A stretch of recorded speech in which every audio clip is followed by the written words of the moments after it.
একটা তথ্য জানিয়ে রাখি যে সাকিব যেহেতু আরেকটা টাইম জোনে আছেন, সাকিবের এখানে এখন হচ্ছে রাত 12টা, সাকিব আমি যদি ঠিক করে থাকি। না না, দুইটা। রাত দুইটা 2টা? ও রাত 2টা।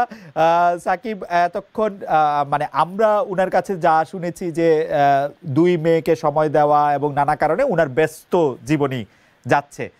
তারপর আমরা আমাদেরকে সময় দিয়েছেন, সাকিবকে অনেক ধন্যবাদ। তো সময় দেওয়াটা নিয়ে একটা ছোট গল্প আছে, গল্পটা আমি আপনাদেরকে একটু বলি। সাকিব আছেন সামনে। আমি অনেক মানুষকে ইন্টারভিউ করেছি আসলে জীবনে, বা অনেকে প্রশ্ন করেছি, কিন্তু সাকিব আল হাসান ব্যাপারটা এরকম আমার কাছে যে যখনই সাকিব আল হাসানের সঙ্গে আমার দেখা হয়েছে, আমি সাকিব আল হাসানের একটা লম্বা ইন্টারভিউ করেছি আসলে 2016 সালে, প্রায় 3-4 ঘন্টা ধরে ইন্টারভিউ করে এটাকে 3-4 পর্বে টেলিভিশনে দেখানো হয়েছে। কিন্তু আমি সারাক্ষণই অনেক নার্ভাস ছিলাম। সাকিব আমাকে নার্ভাসনেস কাটাতে সাহায্য করেছে নানাভাবে, নানা কথা টথা বলে।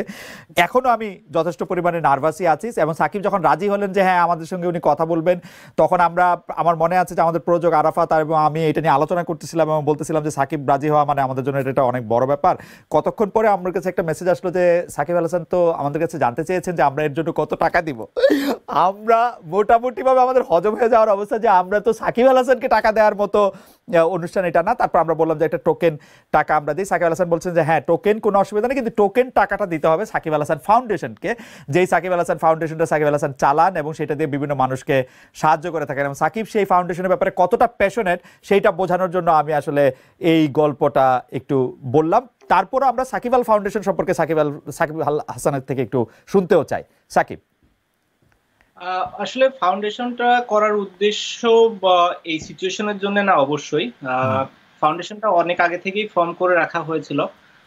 এটার মেইন উদ্দেশ্য ছিল অবশ্যই স্পোর্টস বেসড, যেহেতু আমি স্পোর্টসের একজন মানুষ।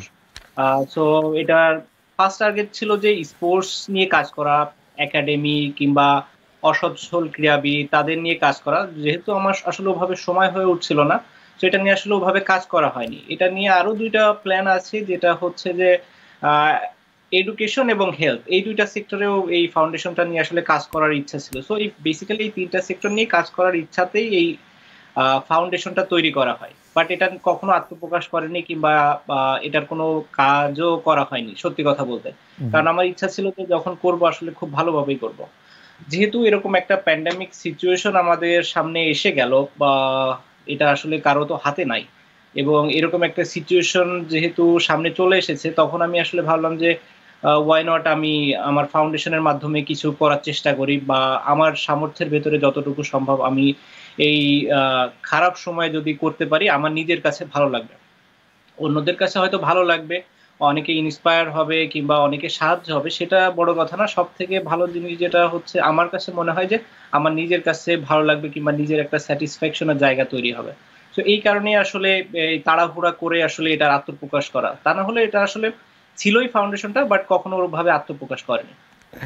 সাকিব, একটা জিনিস আমি একটু জানতে চাই যে এই বছরের শুরুতে না, 2-3 মাস আগে আমি যদি বলি, পাওয়ার আগে আপনার একটা ব্যবসা প্রতিষ্ঠান নিয়ে অনেক রকম কথা হয়েছিল। তখন আপনি একটি বড় ব্যাখ্যাও দিয়েছিলেন যে আসলে এই ব্যবসা প্রতিষ্ঠানগুলি তো সব আপনার পক্ষে এরকম করে দেখা সম্ভব না, প্র্যাকটিক্যালি এইটার মধ্যে আসলে আমরা আশাও করি না আপনি এটা দেখবেন। কিন্তু আপনি যেসব ব্যবসা বাণিজ্যে আপনার নাম ব্যবহার করা হচ্ছে বা আপনি যেগুলিতে জড়াচ্ছেন, সেগুলি আপনাকে আসলে বড় একটা চাপের মধ্যে ফেলছে কিনা? মানে আসলে তো ব্যবসা খুব সরল কথা না, বা আপনি একটা খুব ব্যবসায়ী মানসিকতার লোক কিনা সেটাও আমি খুব ভালো বুঝতে পারি না আসলে। আসলে যেটা হচ্ছে যে মানে আমি যখন ব্যবসার ভেতরে ঢুকবো কিংবা ব্যবসা নিয়ে চিন্তা করব, তখনই এইগুলো নিয়ে আসলে বলা সম্ভব। আহ, একটা জিনিস যেটা হচ্ছে যে হ্যাঁ, যেগুলোর সাথে আসলে আমার নাম আছে, অবশ্যই আমার সেখানে রেসপন্সিবিলিটি আছে কিংবা থাকবে, এটা স্বাভাবিকই। এবং সেই জায়গাটাতেও আসলে আমার শিক্ষা নেওয়ার বিষয় আছে যে এইগুলা কিভাবে আরো বেটার ওয়েতে রান করা যায়, কিভাবে আরো অর্গানাইজড ওয়েতে রান করা যায়, এবং কোনো ল্যাব ছাড়া কিংবা কোনো গাফিলতি ছাড়া যেন সব কাজগুলো সম্পন্ন হয়, সেটা কিভাবে ঠিক করা যায়, সেটা অবশ্য আমার দায়িত্বের ভেতরই পড়ে। সাকিব, আরেকটা জিনিস আছে, আপনার বন্ধু দীর্ঘকালের, আমি যদি বলি যে আপনারা একসাথে অনেক লম্বা সময় খেলেছেন, তামিম। তামিম আমার কাছে মনে হয় যে বাংলাদেশে যে কয়জন আমরা দেখেছি যে টেলিভিশনে উপস্থাপনা করেন, তার মধ্যে তামিমকে আমার অসাধারণ মনে হচ্ছে যে অসাধারণ উপস্থাপনা করছেন, অসাধারণভাবে খেলোয়াড়দের সঙ্গে কথা বলছেন। ইতিমধ্যে মাহমুদুল্লাহ রিয়াদ, মুশফিক, মাশরাফি, কাল কিছু সিনিয়র ক্রিকেটারের সঙ্গে কথা বলেছেন, আপনার সঙ্গে আপনি সেগুলি দেখেছেন কিনা, আপনার সঙ্গে তামিমের এরকম কথা হওয়ার কোনো জায়গা আছে কিনা, এটি একটু বলে আমি মূল প্রসঙ্গে আসি যেটি বলতে চাইছি। আমি পর্ব যদি বলেন তাহলে মনে হয় দুটা দেখেছি, দুইটা পর্ব দেখা হয়েছে। যেহেতু আসলে টাইমের ডিফারেন্স থাকে, পরে অবশ্যই ইউটিউবে দেখা যায়, এবং যে দুইটা পর্ব দেখা হয়েছে আসলে পরে ইউটিউবেই দেখা হয়েছে। যেটা হয় যে আসলে দুই মেয়েকে সামলানোর পরে যতটুকু সময় থাকে চেষ্টা করি নিজেকে কিভাবে দেয়া যায়। বাচ্চা দুইজনই এখন ঘুমের অবস্থায় আছে, দুই বাচ্চাই মানে ঘুমিয়ে পড়েছে।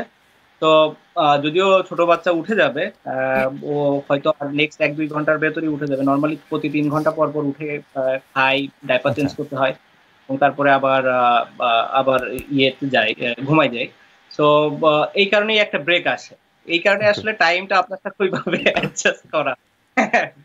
আচ্ছা, তো এইটা এটা এটা এটা এটা ফ্যান্টাস্টিক। আমি যেটি বলতে চাইছিলাম, তামিম যাদের সাথে কথা বলছেন, মানে মুশফিক, রিয়াদ, মাশরাফি কিংবা নতুন খেলোয়াড়দের মধ্যে তাসকিন বা রুবেল, তাদের সব কথোপকথনে বা সব আলোচনায় কিন্তু আলাদাভাবে আপনার কথা আসছে। মানে আপনার যে প্রভাব বা আপনার যে আপনাকে যে মিস করা, আপনারকে যে মনে করা, সেটি কিন্তু একটি বিশাল জায়গা থেকে আছে আমাদের যারা খেলোয়াড়। কারণ আপনি দেখবেন আলাপ হচ্ছে মাশরাফি এবং তামিমের মধ্যে, প্রশ্ন হচ্ছে তামিম মাশরাফিকে প্রশ্ন করছেন যে আপনি এটা এখানে কেন করছেন বা এই ডিসিশন কেন নিচ্ছেন। মাশরাফি কিন্তু আপনার কথা আলাদা করে বলছেন এবং সেখানে আপনার ক্যারেক্টার আমরা কিছুটা বুঝতে পারছি। তো আপনার যে এই সময়টা, যে সময়টার মধ্যে আপনি আসলে ক্রিকেট খেলতে পারছেন না, এই সময়টা আপনি কিভাবে কোপ আপ করছেন, যে মানে দলের ভেতরে বাইরে আপনার যে অবস্থান সে সবকিছু মিলিয়ে? সিচুয়েশন তো অবশ্যই আমার জন্য খুবই ডিফিকাল্ট, টাফ, বাট একটা দিক থেকে ভালো, মানে খারাপের ভেতরে আমি সবসময় ভালো কিছু খোঁজার চেষ্টা করি। মানে কোনো সময় যত খারাপ সিচুয়েশন থাকে আমি চেষ্টা করি যে ওখান থেকে ভালো কোনো একটা জিনিস নেয়ার। তো এর ভেতরে ভালো জিনিস হচ্ছে, যেহেতু ওয়াইফ প্রেগনেন্ট ছিল, লাস্ট মোমেন্ট ছিল, ওই সময় পাশে থাকাটা খুব ইম্পর্টেন্ট। তো যেটা এবার থাকতে পেরেছি, প্রথম সন্তানের সময় থাকতে পারিনি, সো এটা একটা ভালো দিক। বাচ্চা হয়ে গেল, টেক কেয়ারও করার সুযোগ পাচ্ছি, ফার্স্ট বাচ্চার সময় সেটা পারিনি। তো এই দুইটা খুব ভালো একটা পজিটিভ দিক। বাট স্বাভাবিকভাবেই মানে এটা তো মনের পেছনে সবসময় মনে হতেই থাকে যে না আমি খেলতে পারছি না কিংবা খেলতে পারবো না। হ্যাঁ, যদিও এখন কোনো খেলাই হচ্ছে না, আনসার্টেনটিতে আছে কখন খেলা শুরু হবে কিংবা কখন হবে না।